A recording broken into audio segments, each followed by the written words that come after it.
Nicholas Montez, and you're watching my YouTube channel. Nicholas Montez, no, the teenage movie critic. I keep forgetting, I don't know why. Welcome back to another YouTube channel, everybody. I'm so excited to have y'all back here together again. And in today's video, we're going to be doing another tier list video. And I'm pretty sure this will be my last tier list in it for a while.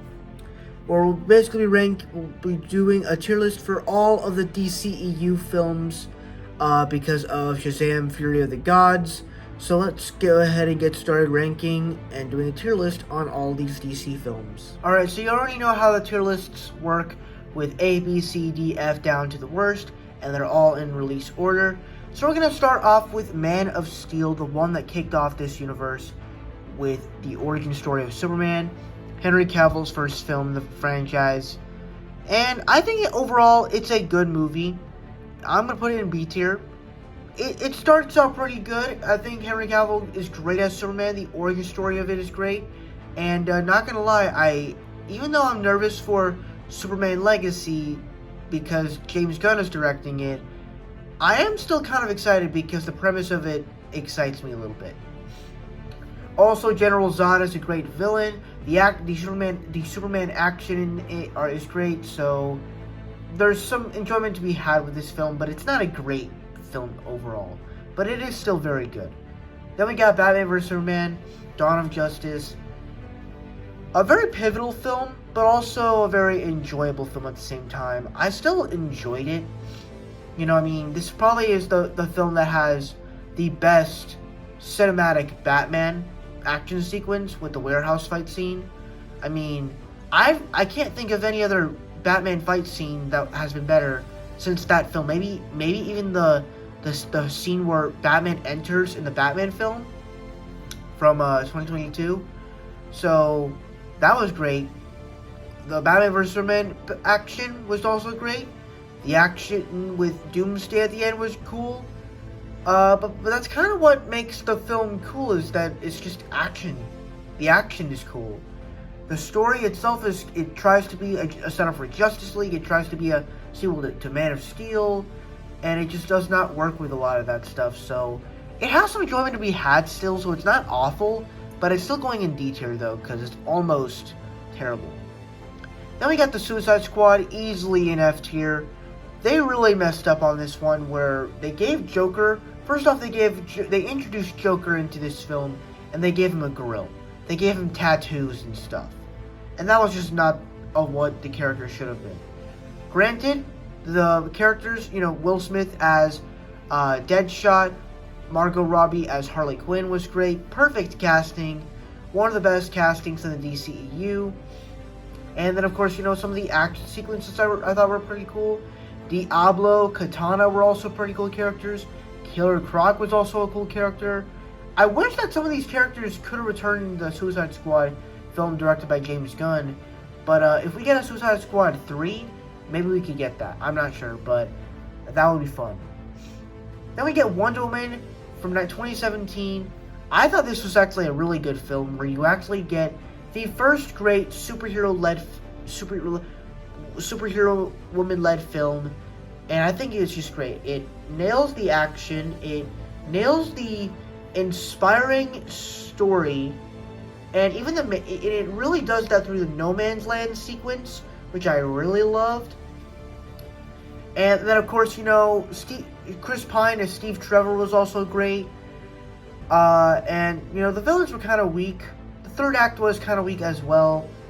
But the story itself of this woman going into World War I and facing it was just kind of inspiring and cool. So I thought it was going to go in the B tier. Easily one of the best ones. Then we get Justice League. Obviously, the film is pretty bad, but at the same time, it's like we have a better Justice League movie, which you could kind of see somewhere around here. But this movie, it has some enjoyable parts to it, but it's like it really ruins everything of the Justice League characters.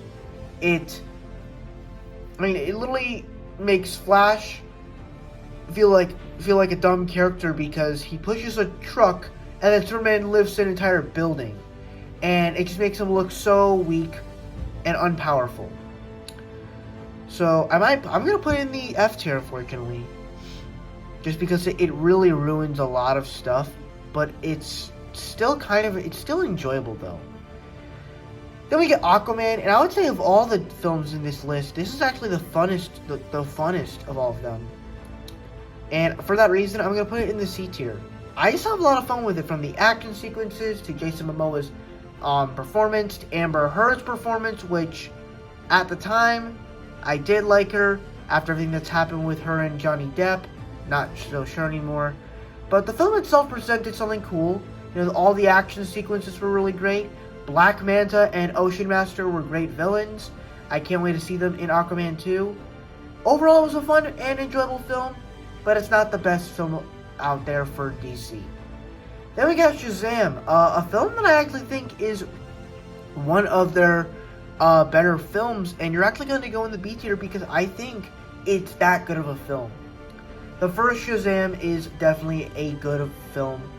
You know, from the comedy to the heart of family, and even when it came to certain action sequences and special effects, it was actually pretty good. And it also had a pretty cool villain that I enjoyed and liked seeing. So overall, it did pretty good for what it was going for. And then we get to Birds of Prey, which honestly, this is one of the first films that I absolutely loved. It takes this premise of, how do you take Harley Quinn outside of the Joker and make her a main character?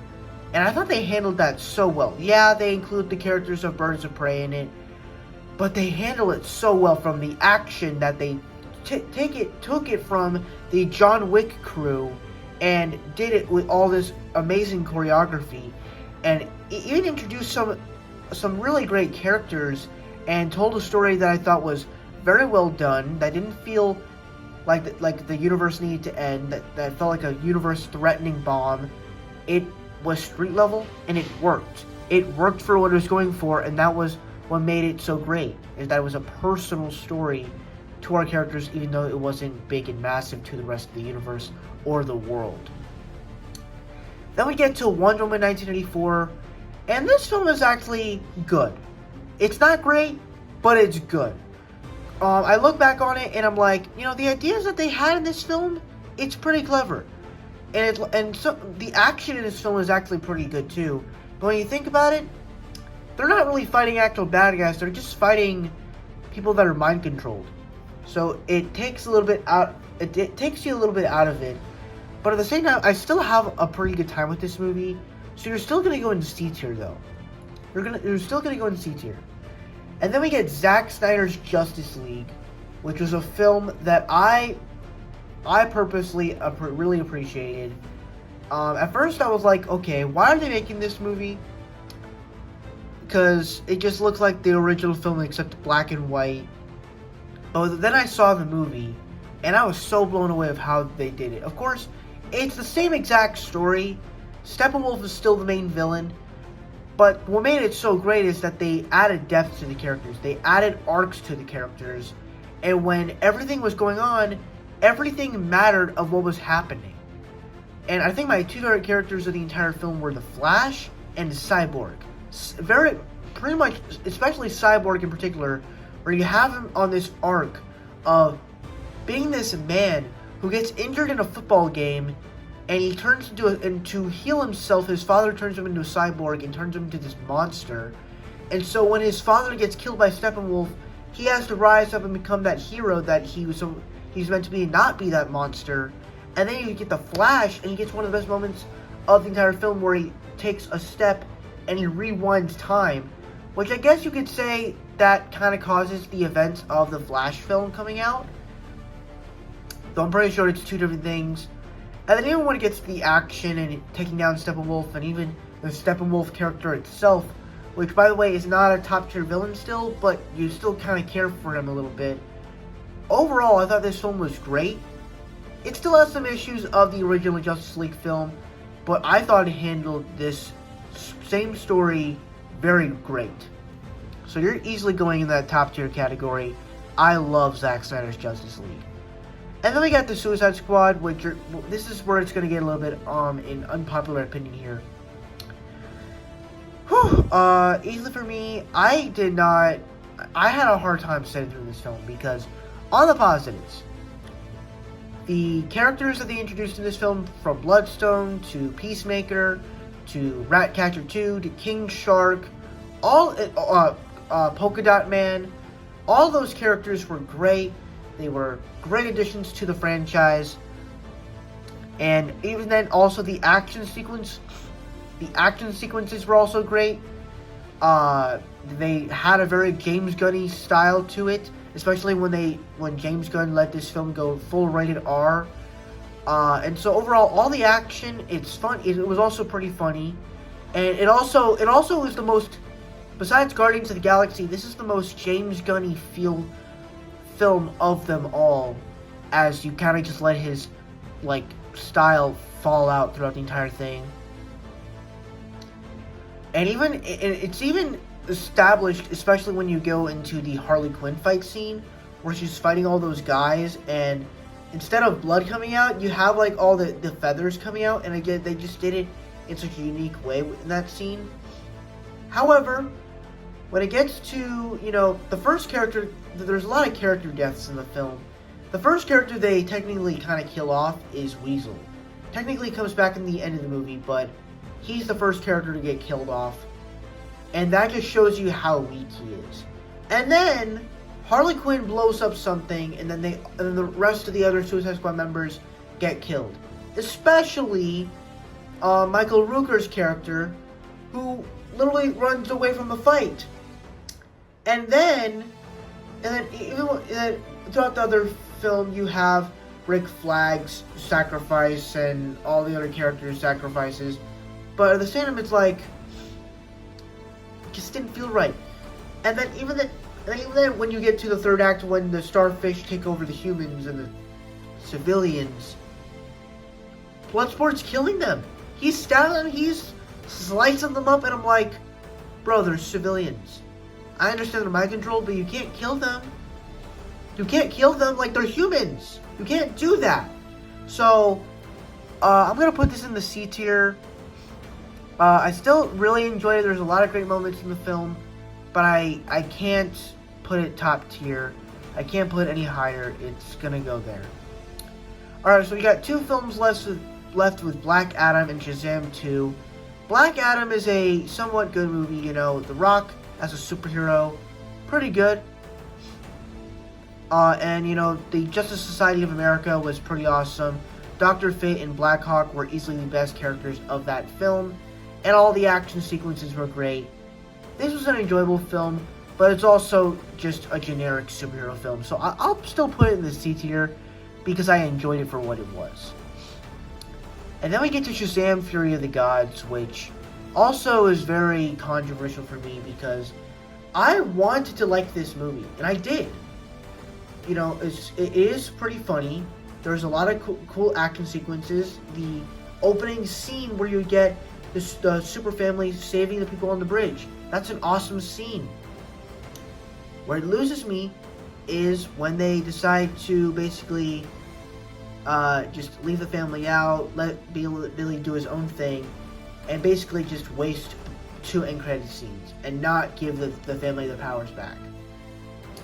And it just kind of wasted a lot of potential when it came to this movie. So, for that reason, I'm still debating on whether I want to put it in the C tier, because I feel like I had a lot more problems with it than good things to say about it.